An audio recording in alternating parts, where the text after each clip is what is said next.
కాబట్టి చదువుకున్న లేఖన భాగంలో చూస్తే 4 విషయాలు కనబడుతున్నాయి.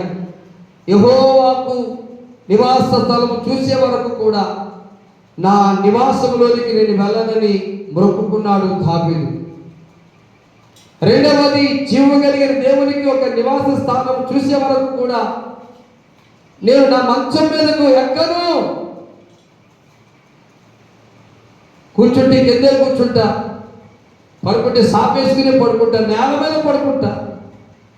మూడవది, యెహోవాకు ఒక నివాస స్థలం చూసే వరకు కూడా నా కనులకు నిద్ర. ఇది ఎంత కష్టతరమైనదో చూడండి ఈ మొక్కుబడి. కాబట్టి నా కళ్ళకు నిద్ర వస్తుందంటే రాకుండా చేసుకుని దేవుడికి ఒక నివాస స్థలం చూడాలి. ఓ పని చూసుకోవాలని పనికి వెళ్ళిపోతాం, లేక ఏదో 10 రూపాయలు సంపాదించాలని వ్యాపారానికి వెళ్ళిపోతాం. కానీ దావీదు తీర్మానం మూడవది, నా కనులకు నిద్ర రానివ్వను. ఎప్పటి వరకు? యెహోవాకు ఒక నివాస స్థలము చూసే వరకు. నాలుగవదిగా చూస్తే నా కను రెప్పలకు కొనుకుపాటు, కనురెప్ప మొయ్యకుండగా ఉంటాను. అంటే ఎంత త్యాగమో చూడండి, ఎంత నిష్ఠ కలిగిన త్యాగమో చూడండి. మనకుందాలంటే నిష్ఠ కలిగిన త్యాగం.